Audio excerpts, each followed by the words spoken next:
Guys, welcome back to my channel. मैं आपकी Angira ma'am. ये वीडियो में हम लोग पढ़ेंगे बुक कीपिंग एंड अकाउंटेंसी का सेकंड चैप्टर जो है accounting for not for profit concern. Basically ना हम लोगों ने फाइनल अकाउंट्स एक देखा था, जो फाइनल अकाउंट्स पहले के वीडियोस ऑलरेडी अपलोडेड है, आप जाके देख सकते हो। सो फाइनल अकाउंट्स क्या था कि इसमें हम लोग हमारे कंपनी के पूरे साल के जो ट्रांजेक्शन है उसको एक हमारे balance sheet, trading and profit and loss में पोस्ट करते हैं, which is the last part जो हमारा सर्कल रहता है, transaction to journal entries to ledgers to trial balance to final accounts. Final accounts so ये उसी का एक पार्ट है। ये है NPO, that is not for profit concern. अभी जो फाइनल अकाउंट्स हम लोग करते थे वहाँ पे क्या था कि जो प्रॉफिट ओरिएंटेड कंपनीज़ है, मतलब जो ऐसी कंपनीज जो काम करती है प्रॉफिट कमाने के लिए, उनके लिए हम लोग प्रॉपर फाइनल अकाउंट्स बनाते हैं। बट कुछ कुछ कंपनीज ऐसे भी रहते हैं जिनको प्रॉफिट से मतलब नहीं होता है, वो लोगों को सर्विसेज देने होते हैं, जैसे एनजीओज आ गए, लाइब्रेरीज आ गए, स्पोर्ट्स क्लब्स आ गए। तो ये लोग ना पहला बेनिफिट, पहली चीज़ वो देखते हैं कि सर्विस प्रोवाइड करना है, और सेकेंडली वो लोग देखते हैं कि मेरे को प्रॉफिट कमाना है। ठीक है, तो ये जब भी हम लोग पहले सर्विस के बारे में सोचते हैं तो वो टाइम पे एनपीओ निकलता है। एनपीओ मतलब नॉट फॉर प्रॉफिट कंसर्न, मतलब उनका फर्स्ट ऑब्जेक्टिव क्या है, लोगों को सर्विस देना है। अगर वो सर्विस अच्छी लगे और उसके बाद हमारे सारे साल के इनकम एक्सपेंसेस वगैरह देख के बाद में प्रॉफिट हो गया लॉस होगा वो देखा जाएगा। सो फाइनल अकाउंट्स में हम लोग बनाते थे trading account, profit and loss account और बैलेंस शीट बनाते थे, राइट। यहाँ पे हम लोग बनाएंगे income and expenditure account along with balance sheet. Balance sheet is a statement. दोनों में जो फाइनल अकाउंट्स में हम लोगों ने जो एडजस्टमेंट्स देखे थे ना, आपको एकदम फर्स्ट थ्योरी वीडियो में सारे एडजस्टमेंट्स के एक्सप्लेनेशन मिल जाएंगे। आगे हम लोगों ने कुछ सम्स किए हैं, उसमें भी आपको एक्सप्लेनेशन मिल जाएगा। तो इसमें जो बैलेंस शीट है, ये बैलेंस शीट में या फिर इनकम एक्सपेंडिचर में, जैसे यहाँ पे कैसा था कि every adjustment has two effects, यहाँ पे भी एवरी एडजस्टमेंट को टू इफेक्ट ही होने वाला है। बस फ़र्क क्या है, ट्रेडिंग अकाउंट में हम लोग ग्रॉस, ट्रेडिंग अकाउंट में क्या निकलता था, ट्रेडिंग अकाउंट में हमारा निकलता था या तो ग्रॉस प्रॉफिट या तो ग्रॉस लॉस। वो हम लोग ट्रांसफ़र करते थे प्रॉफिट एंड लॉस अकाउंट में, जहाँ पे हमको या तो नेट प्रॉफिट आता था या तो नेट लॉस आता था, और फिर वो ट्रांसफ़र होता था बैलेंस शीट के लाइबिलिटी में, और अगर कैपिटल अकाउंट बनाया होगा तो कैपिटल या फिर करंट अकाउंट में, करेक्ट। अभी यहाँ पे क्या है कि यहाँ पे अगर कंपनी को प्रॉफिट होता है तो उसको हम लोग बोलते हैं सरप्लस। अगर कंपनी को लॉस होता है तो उसको हम लोग बोलते हैं डेफिसिट। हम लोगों ने 12th स्टैंडर्ड में अभी जो लास्ट वीडियोस देखे उसमें पार्टनरशिप के फाइनल अकाउंट्स है। यहाँ पे कोई पार्टनर्स वगैरह नहीं है, पूरा सरप्लस या डेफिसिट डायरेक्टली बैलेंस शीट के लाइबिलिटी में हमारे कैपिटल में ट्रांसफ़र हो जाएंगे। यहाँ पे जो ट्रायल बैलेंस है वहाँ पे हम लोगों को क्वेश्चन में ट्रेडिंग फाइनल अकाउंट्स के क्वेश्चन हम लोगों को रहता था ट्रायल बैलेंस का। यहाँ पे हम लोगों को मिलेगा रिसिप्ट एंड पेमेंट अकाउंट, और कभी कभी पुरानी वाली बैलेंस शीट्स भी, मतलब first day of the year या फिर लास्ट ईयर की बैलेंस शीट्स भी हम लोगों को प्रोवाइड की जाएगी, जिससे हम लोगों को सॉल्व करना है। अभी यहाँ पे फर्स्ट ऑफ ऑल, अभी पहले कैसे थे कि बाबा जो भी इन्फॉर्मेशन हम लोगों को प्रोवाइडेड है वो इन्फॉर्मेशन के डायरेक्टली या तो ओपनिंग स्टॉक जाता था या तो क्लोजिंग स्टॉक जाता था या बैलेंस शीट आ जाता था, राइट। अभी कैसा रहेगा कि पहले हम लोगों को क्वेश्चन पढ़ना रहेगा कि वो क्वेश्चन किसके रिलेटेड है। मतलब अगर स्पोर्ट्स क्लब रहा तो उसके इक्विपमेंट्स एंड स्पोर्ट इक्विपमेंट्स रहेंगे, वो उसका स्टॉक हो जाएगा, या फिर फार्मेसी रहा तो मेडिसिन उनके स्टॉक हो जाएंगे, लाइब्रेरी रहा तो बुक्स उसका स्टॉक हो जाएगा। तो उस हिसाब से इसमें थोड़े बहुत चेंजेस होते रहेंगे। सो अभी इसके जो फॉर्मेट्स कैसे हैं, तो यहाँ पे आता है income and expenditure account, question में तो आएगा रिसिप्ट एंड पेमेंट अकाउंट, ठीक है। सोल्यूशन निकालना है, इनकम एंड एक्सपेंडिचर अकाउंट आएगा और बैलेंस शीट आएगा। और कभी कभी अगर पुरानी इन्फॉर्मेशन होगी, पुरानी इन्फॉर्मेशन मतलब बैलेंस शीट के रिलेटेड, पुराने बैलेंस शीट्स के रिलेटेड, ओपनिंग बैलेंस शीट जैसे हम लोग बोलते हैं, तभी हम लोगों को एक बैलेंस शीट बनानी पड़ती है,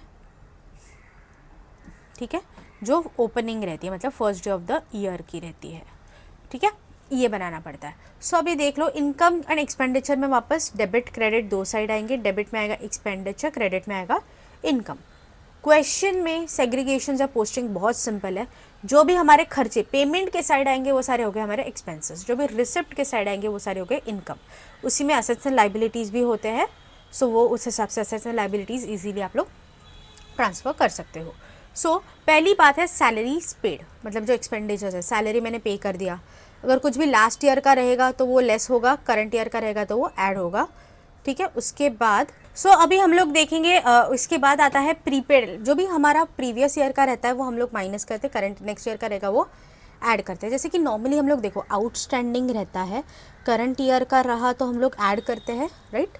जो भी हमारा जिसके रिलेटेड है, वेजेस के रिलेटेड हो या सैलरीज के रिलेटेड हो, रेंट के रिलेटेड हो, एडवर्टाइजमेंट के रिलेटेड हो, तो फिर लास्ट ईयर का कुछ भी रहा तो वो माइनस हो जाएगा।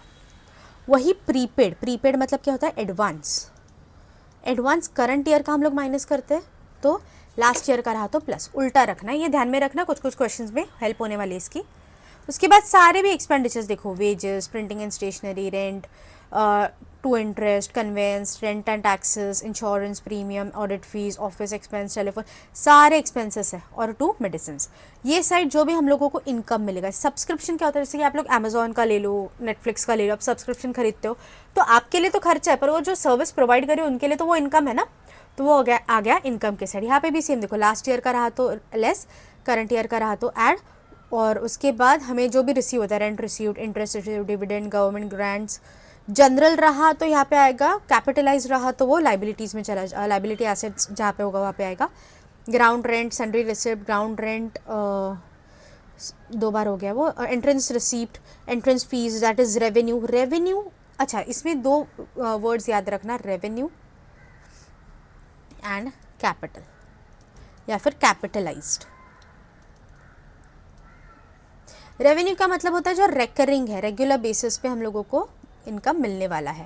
कैपिटलाइज मतलब वंस अ वाइल, ठीक है। जो रेकरिंग होता है वो हमारा इनकम एक्सपेंडिचर में जाता है, और जो कैपिटल है, कैपिटलाइज्ड बोला होगा, वो हमारा बैलेंस शीट में जाएगा, ठीक है।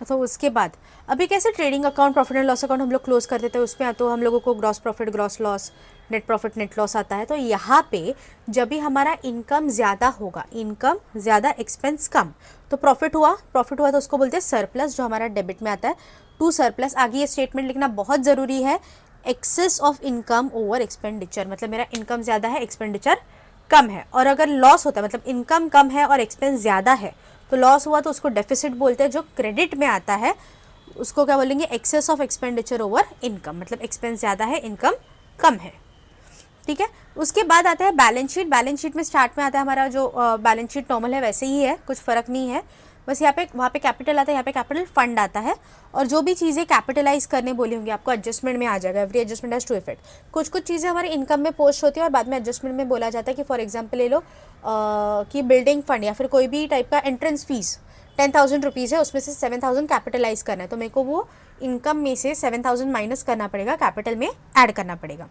वो ये सारी चीज़ें एडजस्टमेंट पे मैटर करती है। अगर सरप्लस रहा तो ऐड, डेफिसिट रहा तो माइनस। यहाँ पे जो हमारा आंसर आएगा वो हो गया मेरा कैपिटल। फिर उसके बाद बिल्डिंग फंड, टूर्नामेंट फंड। एक ध्यान में रखना, जहाँ पे फंड वर्ड आता है वो हमेशा लाइबिलिटी में जाएगा, फंड वर्ड आया तो लाइबिलिटी।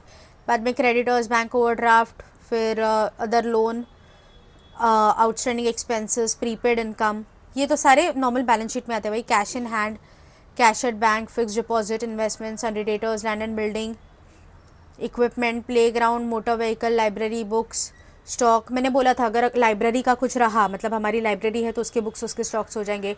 स्पोर्ट्स का रहा तो उसके जो भी इक्विपमेंट्स है वो आ जाएंगे। मेडिकल रहा या फिर फार्मेसी का कुछ रहा तो उसके मेडिसिन हमारे पूरे स्टॉक में आ जाएंगे, तो उसका क्लोजिंग स्टॉक ऑब्वियसली एसेट में आने वाला है। फिर स्टेशनरी आ गया, ड्रग्स आ गया, लोन्स हम लोगों ने किसी को दिया है, अक्रूड इंटरेस्ट मतलब आउटस्टैंडिंग इंटरेस्ट है, प्रीपेड एक्सपेंसेस है, आउटस्टैंडिंग इनकम है। तो ये सारी चीज़ें यहाँ पे भी बैलेंस शीट हमारी टैली होगी। अगर यहाँ पे 1 लाख रुपीज़ है तो यहाँ पे भी 1 लाख ही आने वाला है, इतना ध्यान में रखना, ठीक है। अभी नेक्स्ट हम लोग देखते हैं, अभी नॉर्मली हम लोग जब भी फाइनल अकाउंट्स कर रहे थे तो वो टाइम पे कुछ एडजस्टमेंट्स देखे थे, राइट। तो उसमें के यहाँ पे मेजरली कौन से एडजस्टमेंट रिपीट होने वाले हैं वो दिखाती हूँ।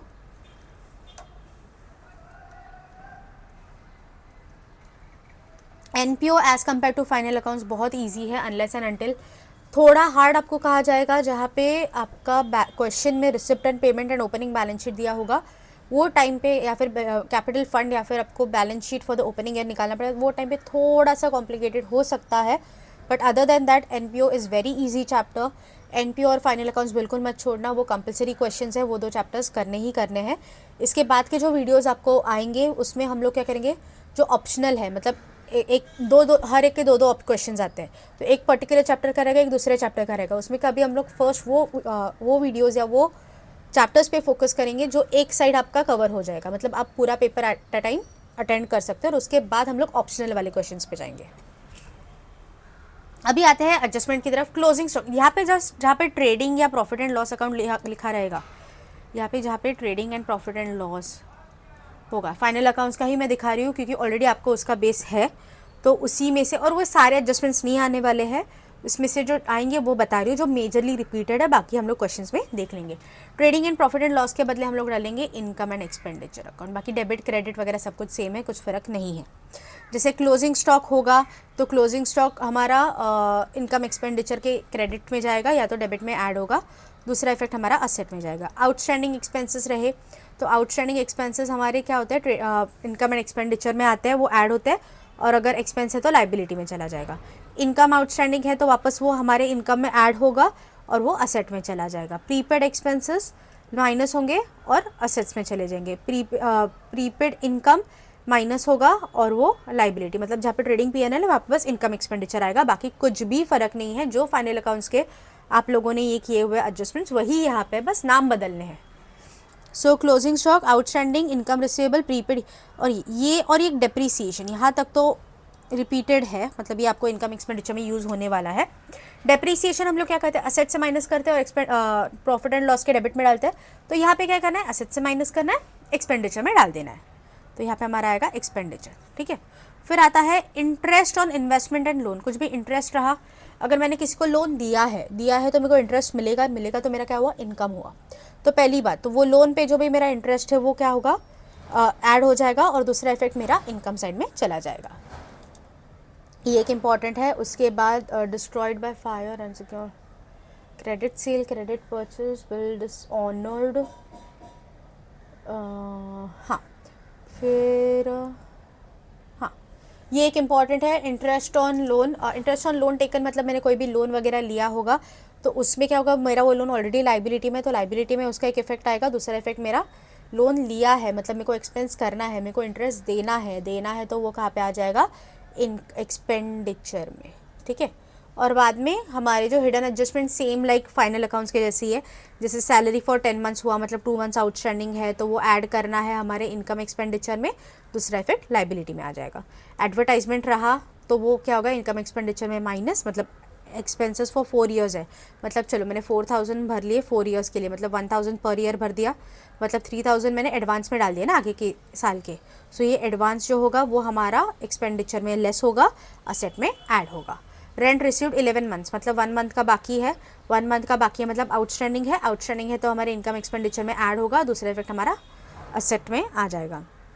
10% गवर्नमेंट बॉन्ड, ये 100, ये जो है इंटरेस्ट, यहाँ पे भी इंटरेस्ट या फिर जो हिडन एडजस्टमेंट है वो होती है, उसका भी वही रहेगा, असेट में ऐड, और दूसरा पीएनएल मतलब हमारा इनकम एंड एक्सपेंडिचर अकाउंट में।